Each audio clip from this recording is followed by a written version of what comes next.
Welcome back to Voices in My Head. As always, I'm your host, Rick Lee James, and I'm so glad that you're here for another episode. You know, today is a little different because I don't have a guest. I'm not using the usual intro music and introduction, letting you know where you can find me online. A lot of you probably know. I'll just tell you real quick, rickleejames.com is probably the easiest way to get my information. If you go to all social media sites, whether it be Facebook, Twitter, Instagram, you can just do @RickLeeJames. No spaces, it'll take you to me. And the podcast, of course, you can find wherever you listen to podcasts. They're everywhere now. They're ubiquitous. Spotify, Podbean, Apple, they've got them. So if you're listening now, chances are you don't need me to tell you how to get in touch with me. You can send me an email if you'd like, rick@rickleejames.com. But let's face it, we're in the age where you can look up my name and Google has me there. So welcome back to Voices in My Head. Welcome to another episode that, I wanted to do this for a while, but I wasn't sure I was ready to do it. And we'll see if I am. As you know, if you've been listening for a while, I've been working as a hospital chaplain, and I've been doing this since June. And I'm in what is called CPE, which is Clinical Pastoral Education. And in Clinical Pastoral Education, there's something that's very important, at least in the particular CPE program I am in. And it's called Family Systems Theory. And it was something that was developed by Bowen.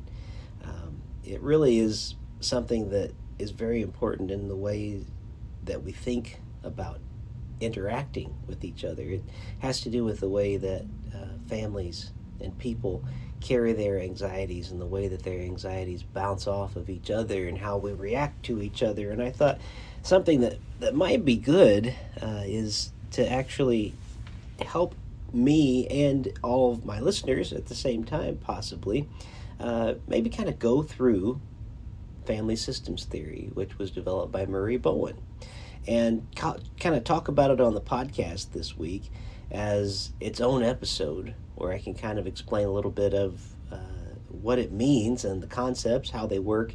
And as I'm doing this for my listeners, hopefully it'll help kind of reinforce it for me, as well as I am trying to listen in service of my patients and service of self. The thing is, we all carry anxiety. Everybody. Anxiety isn't good. Anxiety isn't bad. Anxiety is just there. It's what we do with this anxiety that decides whether or not we are going to be healthy or unhealthy. Again, it's something everybody has. There is, kind of a bad view sometimes in the church that if you have anxiety, you haven't given things to God properly. It's not true. Anxiety can work for you. Anxiety can be a good thing at times when you have it. It's when anxiety overcomes you that we have these things happening that we're going to talk about today in family systems theory. So these are just some of my notes. I'm kind of doing this off the cuff, but looking at notes I've taken not only from class, also from reading books about Bowen theory, discussing, and then making my own notes from other sources. So here we go. When talking about anxiety, here is the concepts that we have. Concept 1, the nuclear family emotional system. We are all hardwired together. Each family member is like a cell in the body. We all have anxiety.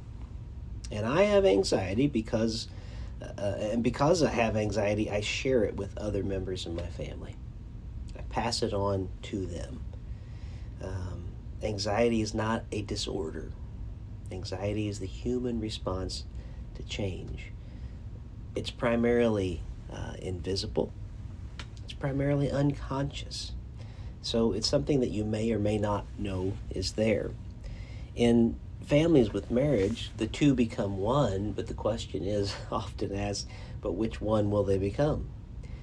Each individual carries into their family's fused system. They carry their family's fused system into the marriage. So, how do we make these invisible anxieties visible among our marriages and among our families, our emotions and feelings and thoughts? How do we name them and differentiating them? So, here are the postures that we begin to take based on these anxieties within our family systems. There is distancing. Distancing is what it sounds like.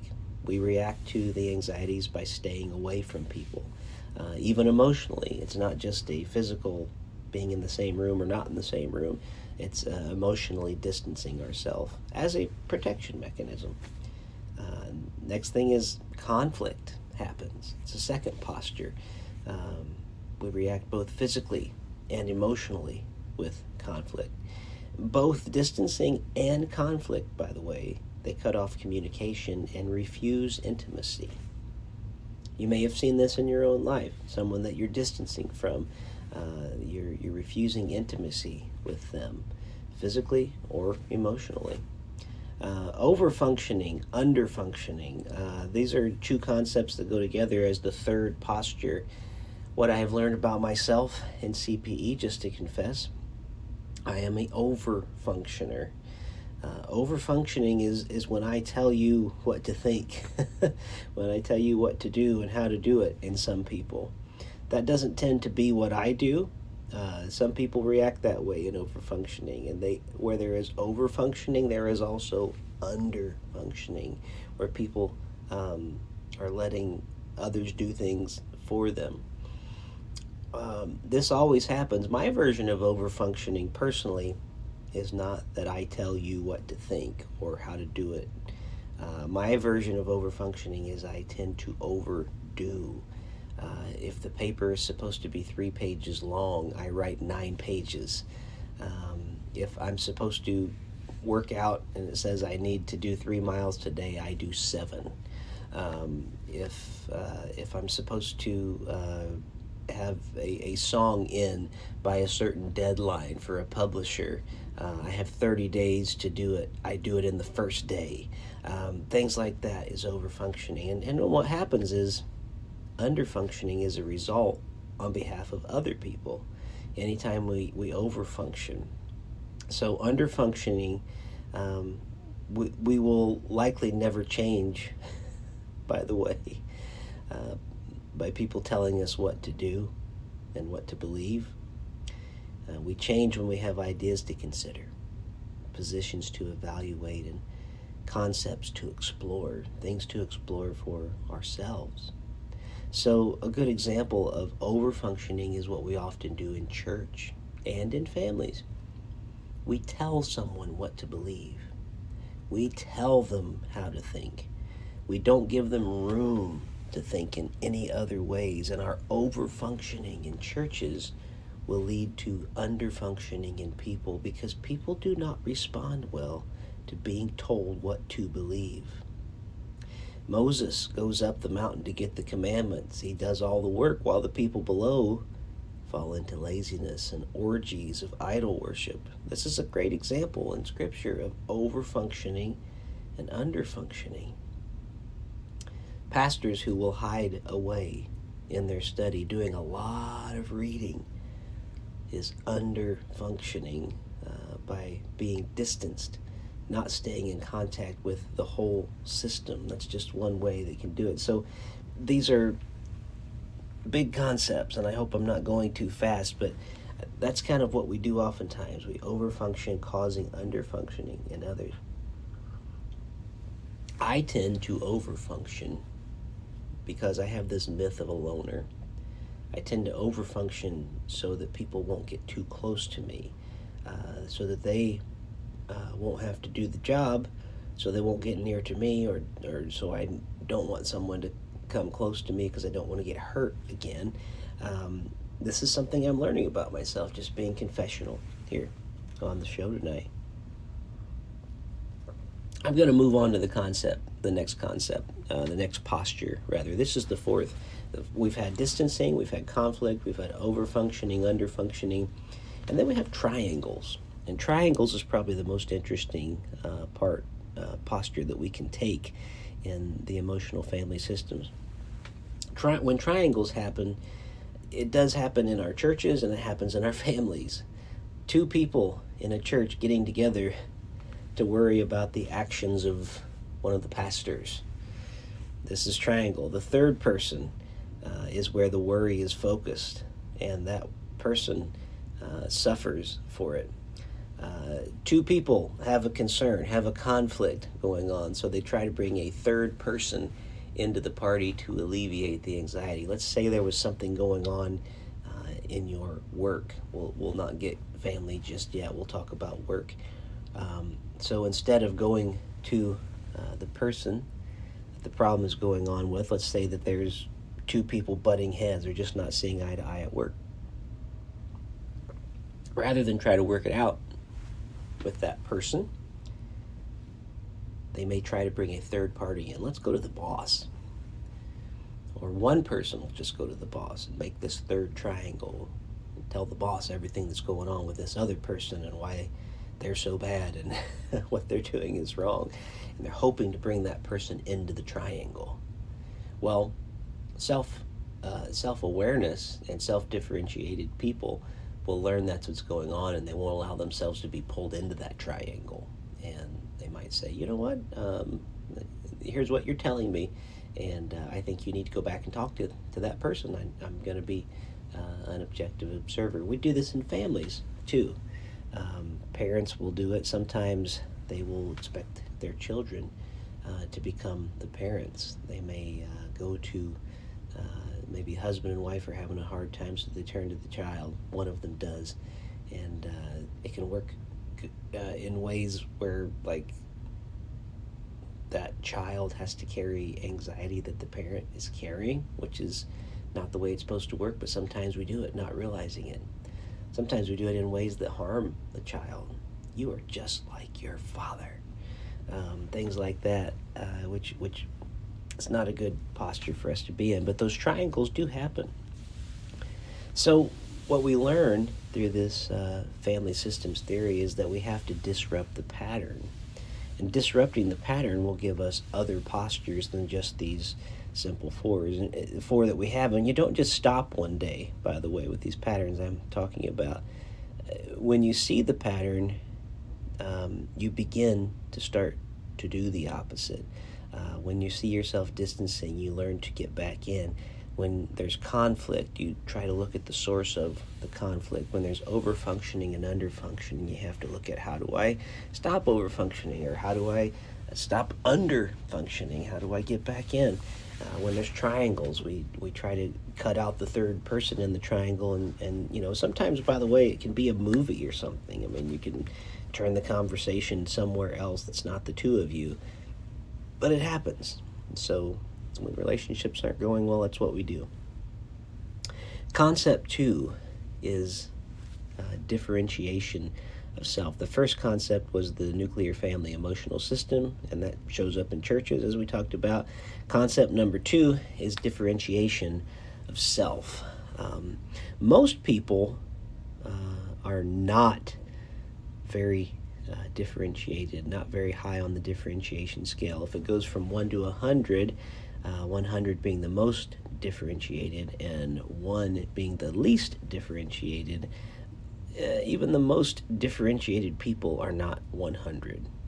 We may have a healthy differentiation of self, which I'm going to talk about a little bit, but most people don't go super high on this. So when I want to believe something different from my family, I will feel the force pushing against me to not stay in. If you have a disagreement, you can be called selfish when you stand against that family force. And maybe you need to. Maybe there's something unhealthy, a pattern that needs to be broken. But you will start to feel that tension if you are trying to differentiate yourself in a family that has been triangling and trying to keep you in. But we find our identities in being different parts of the body, don't we? Not in all being the same. So it is the individuality force, the self-differentiation force, that actually helps us to be connected to other people. even though we are differentiating ourselves. The more differentiated you are, the more connected you are to other people. The less differentiated you are, the less you are actually connected to them. In the lower levels of differentiation, we are fused to everyone. We are just stuck. We are focused on pleasing people and getting others to please us. When I think about people in Scripture who were the best differentiated, who had the most differentiation, Jesus, he's clear about his mission, his vision, and his purpose. He doesn't change course based upon the crowd. He doesn't change course based upon what the disciples want. And this causes tension to the point that he was crucified. He was so differentiated, so defined, but, in his purpose. And that caused trouble. And it will cause trouble at first when we start differentiating ourselves from the group. Defined but not connected, if you're this kind of a person, if you are well defined but not connected, you'll become a bully. And you'll try to enforce your views on others. This is only okay if everyone else sees it like I do. Defined but not connected, that's what that means. Connected but not defined, people will do everything they can to be connected, but you never know what they really think or where they really stand. They're scared to give their opinion. So both of these are low levels of differentiation, I should say. Developing a one-on-one relationship with every person in your community, in your family, this is the best way to be more differentiated. But it's hard to get there. So that's differentiation. That's concept 2. Concept 3, triangles, which we already talked about. We are always in a triangle. The trick is to recognize which triangles we are in. So the unhealthy triangles that we had been talking about, they don't have to be unhealthy, but we are always in a triangle. We are always in a triangle. A triangle is any relationship that has 3 people in it, but that should only have 2. It doesn't mean it won't happen, because it will, but it's healthier when you're not triangling like that. And so when our 2-person relationships become unsustainable, as I talked about before, we naturally draw a 3rd person in, or a 3rd person will insert themselves. So, excuse me, I'm a little stuffy today. Example is when 3 people in an office go on a retreat together, a 4th person who didn't go feels kind of on the outside of the triangle because they weren't there. They didn't experience the same thing. So when the 3 people who did go to a retreat or an event or something, they have something shared in common, and so they are this triangle. This is an example of maybe a good triangle for those that are in it, but the one on the 4th feels like one on the outside. So when that 2-person relationship becomes unsustainable, then they need to work it out between them rather than draw a 3rd person in. So what might happen when you have 3 people and there's a 4th one on the outside, that 4th one may start to try to triangle with other people who didn't go to the event. And it creates another triangle, and that triangle causes a disturbance because the 2 triangles are not meshing. It's interesting stuff. So whatever that conflict is, it's theirs, not yours. That's kind of how we think about it. It's their conflict, not yours. But the truth is, it's ours too. So neutrality, it doesn't mean that we don't have thoughts and opinions of our own, but it does mean that we don't insert ourselves into a side as leaders. That's one thing that we have to be careful about. We can be neutral. Again, it doesn't mean we don't have thoughts or opinions, but if we're not careful, we can pull ourselves into these triangles and find ourselves on the outside in a bad way. Interesting thing to do is to think about all the triangling that happens in scriptures between characters there. So I'm going to move on to concept 4 because we're already at about almost 20 minutes of this podcast. Concept 4, is cutoff. And cutoff is the most extreme kind of distancing a person will do. There are generational cutoffs that happen where there is unresolved detachment, things that haven't got resolved. So one generation may disconnect from another. Christianity is a faith of cutoffs when you think about it. How many denominations are there because one denomination has cut off from another one? They've decided, okay, Methodism, we're going to break off and create the Church of the Nazarene. There are ones that have broken off from there. There's the Protestant churches that broke off from the Catholics. Catholics cut off from the Orthodox Church. So all these things happen. Cutoff happens all the time. We often leave when things are intense. Sometimes cutoffs serve you because you need to not be in unhealthy relationships that cause you harm. There are benefits to that, but we should try to notice what the consequences are when cutoffs happen. We don't force people to bridge a cutoff, like to end a cutoff with a person. That doesn't do any good. We just try to support them back into it if there's any way, and if there's a healthy way to get back in. We tend to pull away from people whom we consider toxic. But what if we have some patterns of behavior together that are toxic? What would it be like to go back into the relationship as just an observer instead of one that has so much at stake in the relationship? If you're constantly criticized by a member of your family, can you step back in somehow as an observer instead of someone who has a lot at stake? Doesn't matter what that other person thinks of you. You can still be in the relationship. Can you still be in it and not be hurt by those things that people might say? So this is a way of bridging a cutoff. So how do we handle when people are cutting off from us is a good question to ask. Well, the answer is you can't make a person bridge that connection again. You just have to stay open rather than pursue it. Let that person that's cut off be the one who bridges the relationship again, because there's something that has hurt them that is not allowing them to make that connection right now, and they need that distance. So let's move on into concept 5, family projection process, or projection.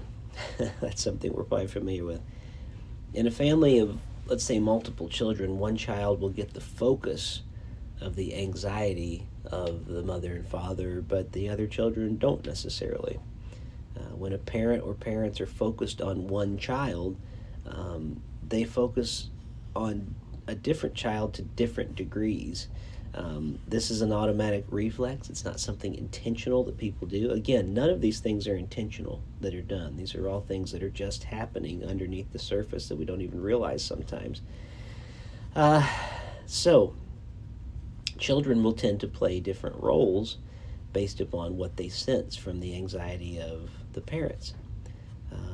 This is about a child's functioning, not their personality. So a child may take on a role of, I'm the rebel, or I'm the one that holds the family together, or I'm the one with health problems. Or someone might say, you're going to be the pastor of our family, things like that.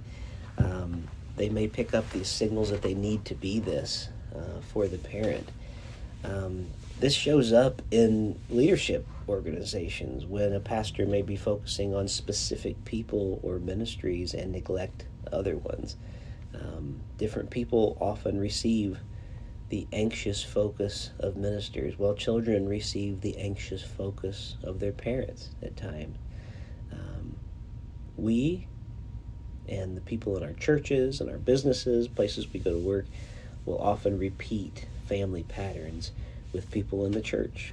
So it's that projection process where we will project things onto people that may or may not be fair. They may be good things, you're going to be a great songwriter one day. And that person might feel pressure to do that even if it's not within them. That's just one example. So the concept 5 was family projection process. Concept 6 is the multi-generational transmission process, where things are not only passed on in the nuclear family, but over generations. So trying to get connected to generations of family that we are not connected to can create more anxiety. So that's just number 6, just real quickly, because I'm running out of time here and I want to kind of buzz through this. Concept 7 is sibling, I should say, position, birth order of self, birth order of parents. This wasn't originally going to be a part of Bowen's theory, but Bowen added it later because nobody picks when they are born, but the moment of your birth carries implications with it. Even siblings kind of grow up in a different family because they experience the parents differently. It's almost like they're in a different place. So here's some examples of how sibling position shapes our behavior and our functioning. Oldest children, they tend to gravitate to leadership positions. Youngest children tend to often prefer to be followers. A spouse's sibling position affects their chance of their divorcing, and sibling positions are complementary, not good or bad. Middle children, another example, they exhibit the functioning characteristics of 2 sibling positions. So it's interesting the way that we will react. And then concept 8 is emotional process and society. You're going to move right on into concept 8, how the emotional system governs behavior in whole societies. And this is what I find most interesting as we start wrapping up what I'm talking about tonight with these different concepts. The emotional process in society is fascinating to me to see right now, because how the emotional system governs behavior in societies as a whole, it mirrors the way that families handle anxiety. So think about that for a second. Things that families will do, they will scapegoat a person sometimes, intentionally or not intentionally. Churches will do this. They will scapegoat, make someone the problem, and they may or may not be the problem. We did this to Jesus, scapegoated him. If we just kill the problem, things will get better. Things like not sticking to facts because we react out of emotion, not facts.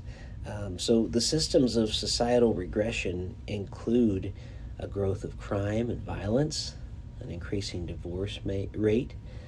They include a more litigious attitude, people suing all the time, a greater polarization between racial groups. They include less principled decision making by leaders, increased drug abuse and bankruptcies, and a focus on rights over responsibilities. It's very interesting, isn't it, as you think about society now, as we think about all these things that are happening and the way that anxieties in our families mirror what's going on in society. And I suppose in vice versa in some ways. So when we think about all those things that are happening, it makes me think how unhealthy we are as a culture. And I'm afraid that church culture is the most unhealthy place sometimes, because we just say everything's spiritual and we don't deal with emotional problems that are actually there, which I find fascinating. You can see all these things, letting emotion take over, not sticking to facts. We see it right now in people that think the election was stolen from President Trump when he was running. And it doesn't matter that, every single case was thrown out of court. There was nothing to stand on. It doesn't matter that the election fraud that was found was all on the GOP side, almost all exclusively. And the people who voted more, which there was only, handfuls of cases here and there, doesn't matter that the lie was continued to tell about thousands and thousands or millions or whatever. It's the lie we make about people. It's the same thing that was done in, the Nazis are an easy example. The Jews are the problems of everything. In our country, we do it with immigrants, and so that's why every time before there's an election, there's like these invisible caravans of migrants and everybody, and they're coming and they're going to kill us and rape us and do all these different things. And then as soon as election day happens, voting is done, and those caravans of people just mysteriously disappear. The only place you hear about them is on certain news networks, and somehow it just disappears. So it's interesting to me that those anxieties are are played out. And they're played out on both sides. Those are just some examples that are so easily seen. But it doesn't matter how many facts are there. Facts will be ignored instead of emotions. This is why we need to focus in on it, though, a little bit, because emotional systems are ways back in to help people back into truthful places, relationship rather than cut off. But it seems like what we're doing mostly is cutting off instead of trying to nurture those relationships. So it's interesting to see how family systems theory is working it out. It's helping us see what's happening in society. So another a ninth concept, which Murray Bowen, and this will wrap it up tonight, actually didn't really develop before he died, but he was getting into the supernatural, asking questions about our faith, objective and subjective, and learning to let a person have their own beliefs without trying to persuade them differently. Bowen was finding that this was freeing, and I have found it freeing in my own life too as a chaplain. Letting a person have their own beliefs without trying to persuade them. When we can do this, this means we are growing in differentiation, and this means we are healthy in our emotionality and our spirituality. People who are very undifferentiated, who seem to have emotional instability, are people who just constantly are trying to convert you. Even people who are already converted, they aren't converted enough, so I got to keep trying to change them, and I can't have a conversation without bringing faith into it, and I can't have a conversation without talking about Jesus, and if it doesn't say Jesus enough in something, then it's not Christian enough. And this is actually a very unhealthy example of what we often do in churches, ways that we show that we are not differentiated, ways that show that we are not like Jesus. It's interesting to think about that, but the more that we try to sway people to follow Jesus by persuading them into it and not letting them have their own room for questioning, we are actually becoming less like Jesus. Isn't that fascinating? It's very hard to see that sometimes, but you'll see this an example of people who wonder, why am I turning so many people away in my life? The answer might be, if it's your faith that is not well differentiated, your insecurities in it are actually showing up in that you can't have a conversation without constantly bringing up God or Jesus or conversion or things like that. I know this sounds like that's the opposite of what it is, but it actually proves that you have a less differentiated faith when you are insecure about that, when you're insecure about others having beliefs that are different from yours. So it's very interesting. I wish Bowen would have been able to continue before he passed away. But being defined and connected, what we talked about before, we talked about people who are connected but not defined, and people who are defined but not connected. Being able to hold on to self while relating to others is the way of Jesus in the world. Now I want to say that one more time. Being able to hold on to self, the self you were made to be, your true self, what Mr. Rogers would say, there's no one else in the whole world like you. Holding on to your true self, just being that good creation that God made. That is a recapturing of Eden, becoming the good, allowing yourself to just be, while relating to others, is the way of Jesus. It's not anxious, it's not judgmental, it's the way of being like Christ in the world. So I have discovered that being defined and connected is a great way to be a chaplain. See, it all comes back to chaplaincy once again. Learning to differentiate between what we are thinking and what we are feeling is essential. Thoughts are our ideas, perceptions, or opinions about the world around us. That's what thoughts are. Feelings are our reactions to emotions or sensations. So feelings being reactions to emotions and sensations. Thoughts are our ideas and opinions about the world around us. So feelings come first and thoughts later as we grow up. Feelings tend to be simpler than many thoughts that we have, but it's important for us to begin to learn, if we want to be well differentiated, to learn between our thoughts and our feelings, figuring out ways to be both defined and connected with others. This is why we are able to, as Christians, have very good interfaith relationships with people that don't believe exactly as we do, because they don't have to believe exactly as we do. That person needs to be free to discover who they are in their true self. Now, Christians have a different understanding of what this means. If we believe in Christ as fully as we say we believe in Christ, then we will give others the freedom to be found in Christ and not force them into following Christ. It's an interesting thing. It's almost like the opposite of what we were told about evangelism sometimes. Like, you got to go door to door, you got to pass this on, you got to almost shove Jesus down people's throat. In actuality, what that does is it might make you feel better, but it often turns other people away. Isn't that fascinating? And so that's why in our work as chaplains, it's actually considered unethical for us to try to make conversions in a hospital room.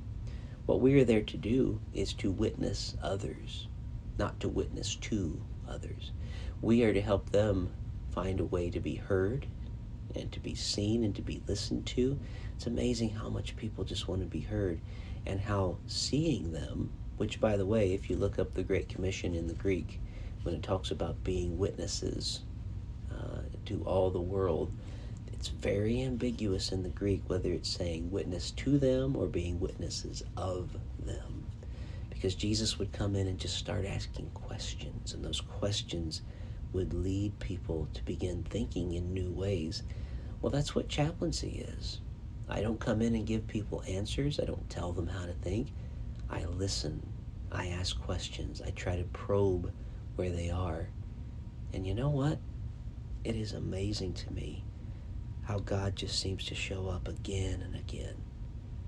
I never push Jesus on anybody, but Jesus seems to find his way into the conversation. Isn't that fascinating?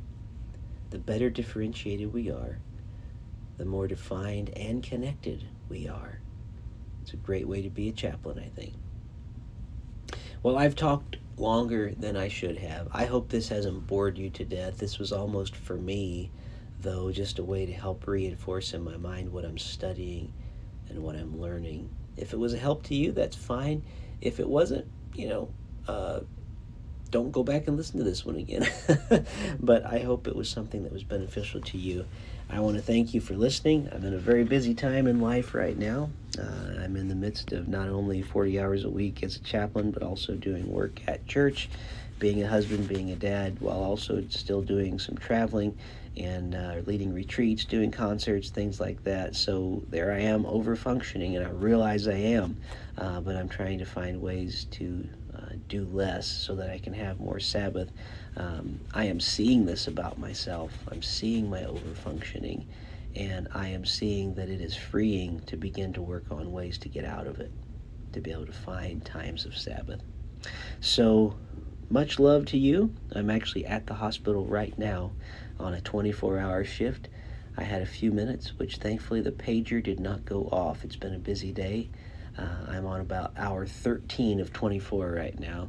So if I'm rambling, not making a lot of sense, you understand. But this is what I've been thinking about, what I've been dwelling on, what I've been studying. I hope you enjoyed it. I enjoyed being able to talk a little bit about it. I hope it made sense. So with that, let's do the outro. Thank you for listening to Voices in My Head. I am your host, Rick James.